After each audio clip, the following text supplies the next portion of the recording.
Pengenalan. Definisi negara bangsa merujuk kepada Kamus Dewan edisi keempat. Negara bangsa ditakrifkan sebagai sebuah negara berdaulat yang dihuni oleh satu bangsa. Negara yang dimaksudkan ialah suatu gabungan di antara suatu entiti politik dan geopolitik. Manakala bangsa yang dimaksudkan ialah gabungan antara entiti budaya dan etnik. Dapat kita lihat di sini, negara bangsa merupakan satu konsep kenegaraan yang di mana pengesahan politik diperoleh bagi satu-satu bangsa di dalam sebuah wilayah yang berdaulat. Istilah negara bangsa ini juga turut digunakan bagi menyatukan sesebuah negara dan bangsa. Ciri negara bangsa yang berjaya, terdapat beberapa ciri yang perlu ada bagi menjadikan sesebuah negara itu sebuah negara bangsa yang cemerlang. Antaranya ialah masyarakat mempunyai nilai kesedaran kesatuan identiti nasional iaitu kesepakatan dalam prinsip dasar kenegaraan.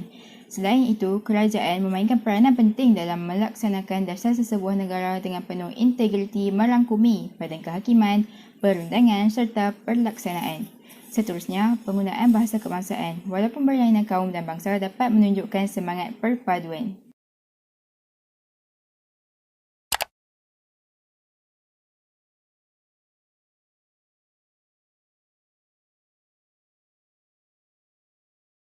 Kepentingan pembentukan negara bangsa di Malaysia.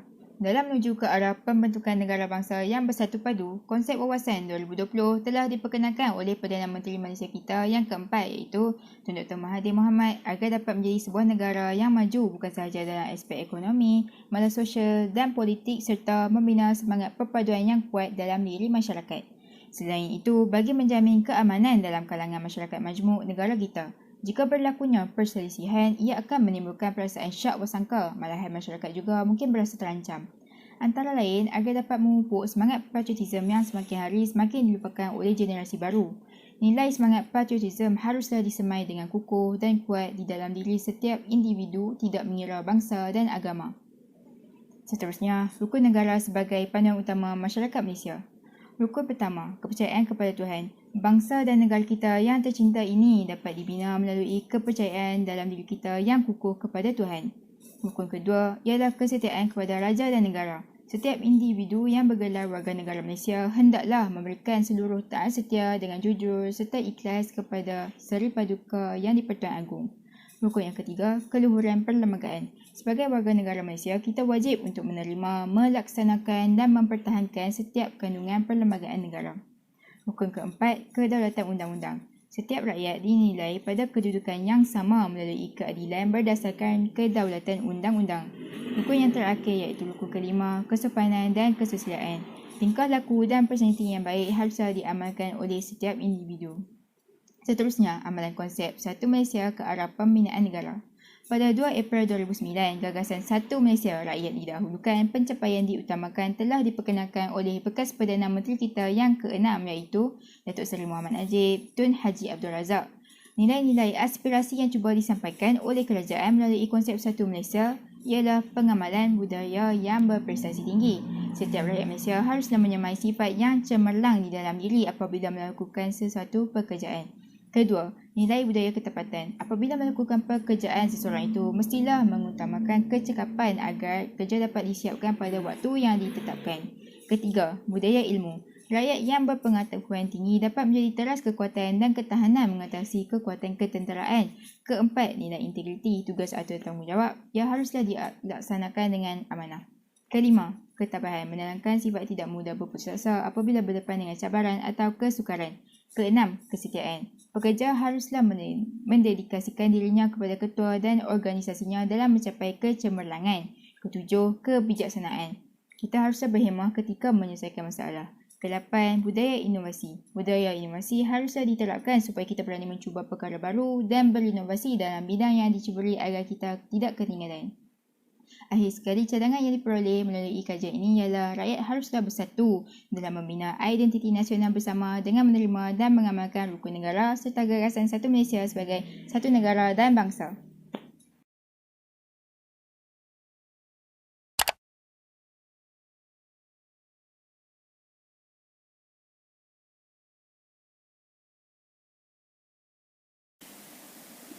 Cabaran utama lain yang menjadikan Malaysia sukar untuk membentuk sebuah negara bangsa adalah isu perkauman yang sering kali merencatkan imej perpaduan rakyat Malaysia. Secara logiknya, kebanyakan negara juga bakal mengalami cabaran yang sama, iaitu untuk mencapai kesepakatan dalam masyarakat majmuk, terutamanya bagi negara yang mempunyai kelompok manusia yang terdiri daripada pelbagai agama, kaum dan juga bangsa. Jika dilihat secara meluas, cabaran yang wujud dalam isu perkauman di Malaysia lebih terarah kepada aspek untuk membentuk keharmonian dan kedamaian antara kaum dan juga bangsa. Antara contoh isu perkauman yang timbul di negara kita adalah berkenaan dengan ucapan sempena sambutan perayaan serta pengenalan tulisan Jawi di sekolah vernakular. Beberapa isu perkauman yang telah berlaku di negara Malaysia telah menjadi titik tolak kepada kegagalan untuk membina sebuah negara bangsa. Seterusnya, seiring dengan peredaran zaman dan teknologi yang semakin berkembang, telah wujudnya beberapa platform media sosial yang sering menjadi tumpuan masyarakat untuk mengaksesnya. Namun begitu, jika diperhatikan, masih terdapat segelintir individu mahupun pihak tertentu yang galak menjadikan media sosial sebagai platform untuk mencetuskan provokasi serta menimbulkan isu yang boleh menyentuh sensitiviti kaum lain.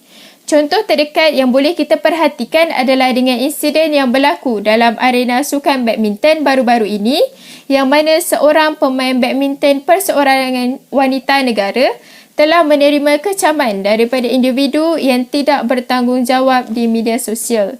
Selain itu, peristiwa 13 Mei 1969 yang pernah menjadi detik hitam buat sejarah negara suatu ketika dulu sememangnya mempunyai kaitan dengan isu perkauman yang pernah tercetus ketika itu. Tarikh tersebut telah menjadi tanggal keramat kepada negara kerana banyak pertumpahan darah yang berlaku dan kemusnahan harta benda sehingga menjadikan negara kacau bilau. Beberapa isu yang dilihat berbau perkauman dan menyentuh sensitiviti kaum lain telah timbul ketika itu. Peristiwa ini telah memberi pengajaran kepada kita semua agar tidak terlalu leka dengan ikatan perpaduan yang terbina hari ini. Oleh itu, cadangan atau saranan saya bagi mengatasi setiap isu ini adalah dengan pihak kerajaan digesa untuk sentiasa cakna terhadap isu-isu perkauman yang timbul di Malaysia. Tindakan pantas harus diambil dengan pelbagai dasar telah dirancang dan diteliti oleh pihak kerajaan bagi memastikan tragedi titik hitam tidak akan terjadi lagi untuk kali keduanya. Pengenalan dasar ekonomi yang bersifat adil dan sama rata antara kaum harus diteruskan oleh pihak kerajaan agar tiada jurang yang jauh antara ekonomi dengan kaum. Selain itu, pihak kerajaan dengan kerjasama pihak berwajib digesa untuk mengenakan hukuman atau penalti kepada individu yang dilihat sengaja mencetuskan isu yang berbau perkauman di media sosial. Hukuman yang setimpal harus dikenakan kepada individu seperti ini agar ia dapat memberi pengajaran kepada mereka yang lain.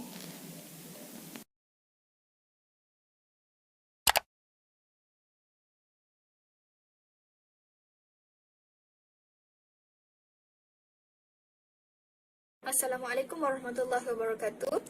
Seterusnya adalah penggunaan bahasa Melayu di Malaysia. Negara bangsa sukar untuk dicapai kerana bahasa Melayu tidak diaplikasikan secara menyeluruh. Hal ini kerana bahasa merupakan faktor untuk mencapai negara bangsa. Untuk pengetahuan semua, bahasa Melayu telah diangkat sebagai bahasa rasmi dan juga bahasa kebangsaan yang telah termaktub dalam Perlembagaan 152. Namun, pada zaman yang sebelum moden ini, martabat bahasa Melayu kian tenggelam dan sukar untuk diaplikasikan secara menyeluruh disebabkan beberapa isu dan cabaran. Antara cabarannya ialah persaingan bahasa Inggeris di Malaysia. Hal ini dapat dibuktikan melalui sektor pendidikan itu sendiri yang menggunakan bahasa Inggeris dalam pembelajaran. Malah terdapat juga segelintir ibu bapa yang menggunakan bahasa Inggeris untuk berkomunikasi dengan anak-anak sejak kecil lagi. kita seharusnya mencontohi tindakan Menteri Alam Sekitar dan Air iaitu YB Tuan Ibrahim Tuan Man yang menggunakan bahasa Melayu dalam ucapannya dalam satu persidangan antarabangsa baru-baru ini. Selain itu, penggunaan bahasa Melayu baku juga dilupakan serta bahasa rojak yang kian berleluasa. Penggunaan bahasa rojak yang telah menjadi kebiasaan di negara Malaysia dan ia bukan lagi satu perkara yang janggal untuk dilakukan oleh rakyat Malaysia. Bukan itu sahaja, penggunaan teknologi juga memberi kesan kepada penggunaan bahasa Melayu baku. Hal ini dapat dilihat apabila masyarakat dengan bersahaja berinteraksi di media sosial seperti WhatsApp dengan menggunakan bahasa Melayu rojak kerana beranggapan bahawa bahasa Melayu rojak lebih mudah untuk difahami dan lebih ringkas. Seperti yang kita tahu, Malaysia mempunyai pelbagai kaum iaitu Melayu, India, Cina dan sebagainya. Oleh itu, penggunaan bahasa yang sama adalah sangat penting bagi mencapai kesefahaman. Tetapi, ia satu yang menyedihkan dan memalukan apabila terdapat segelintir masyarakat yang tidak fasih dalam berkomunikasi dalam bahasa Melayu walaupun mereka lahir dan dibesarkan di Malaysia. Bukan itu sahaja, kewujudan sekolah vernacular juga adalah salah satu faktor penerimaan bahasa Melayu oleh kaum lain. Ia juga membawa kesan kepada masyarakat yang tidak mahir berkomunikasi dalam bahasa Melayu. Hal ini juga telah menyukarkan proses penerimaan dan kefasihan bahasa Melayu bagi kaum lain seperti Cina dan juga India.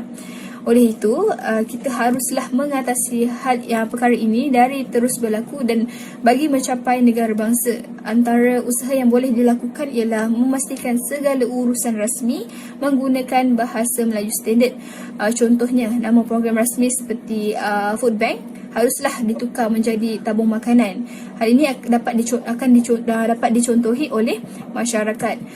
Selain itu, kerajaan di bawah Kementerian Pendidikan Malaysia wajarlah menghapuskan sekolah vernacular kerana sekolah ini merupakan peluang ataupun titik mula bagi masyarakat bukan Melayu untuk tidak berkomunikasi dalam bahasa Melayu, seterusnya membawa kepada sikap perkauman selain menggugat keharmonian negara. Akhir sekali, kita sebagai rakyat haruslah berganding bahu dalam memartabatkan bahasa Melayu bagi mencapai negara bangsa. Sekian, terima kasih.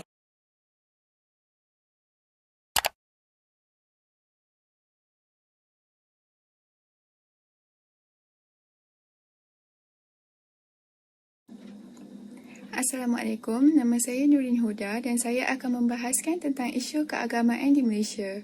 Perbezaan bangsa dan agama merupakan satu fitrah yang harus diterima oleh kesemua individu. Sekiranya sesebuah masyarakat itu tidak bertolak ansur atau berlaku perselisihan faham, ia dikuatiri akan menjejaskan perpaduan. Antara isu-isu keagamaan yang pernah berlaku ialah pelaksanaan hukum hudud, korban lembu di sekolah, logo halal pada makanan dan tulisan Jawi di sekolah. Kadang-kala terdapat beberapa individu sengaja mencetuskan kontroversi supaya berlaku perbalahan sesama penganut. Selain itu, ekstremisme agama telah muncul secara perlahan-lahan. Perkara ini sering berlaku disebabkan mereka tidak dapat menerima sesetengah pendapat daripada agama lain.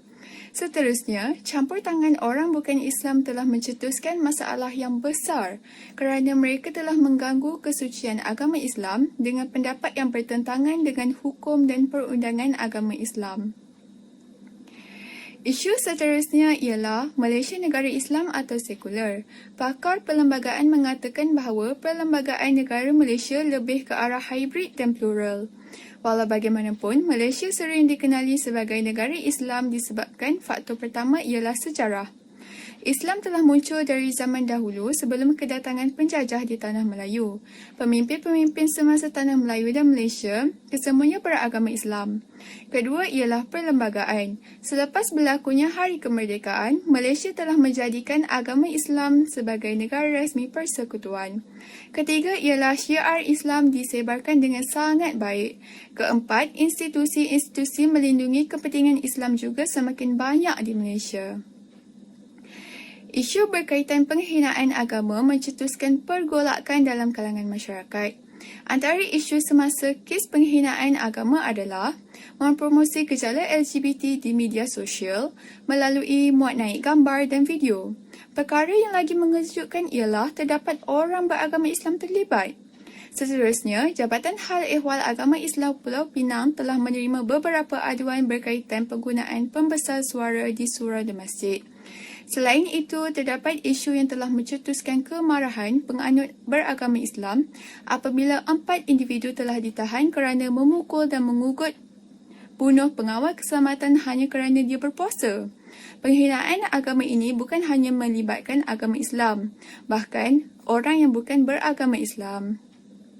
Jadi, terdapat beberapa cadangan dan saranan yang boleh dilakukan oleh segelintir pihak bagi mengurangkan dan mengelakkan isu sama berulang.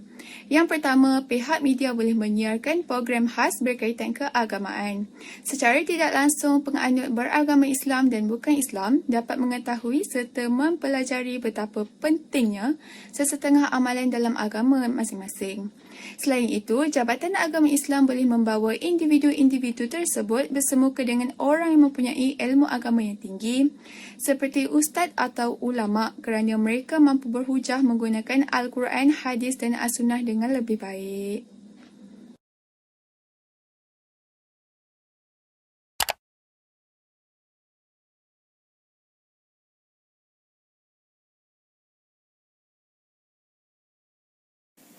Secara kesimpulannya, menuju ke arah pembentukan negara bangsa bukanlah sesuatu perkara yang mudah bagi negara Malaysia untuk menggapai matlamat itu, ditambah lagi dengan kepelbagaian kaum, bangsa dan agama yang terdapat di dalam negara ini.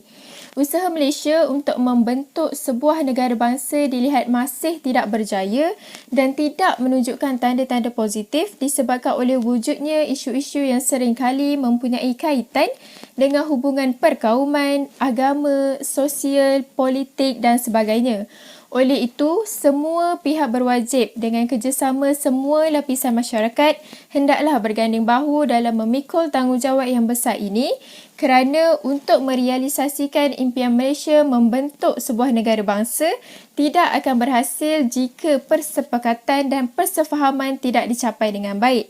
Akhir sekali, tindakan yang cekap dan efisien amat diperlukan bagi menangani setiap cabaran agar tiada peristiwa hitam yang akan berulang kembali.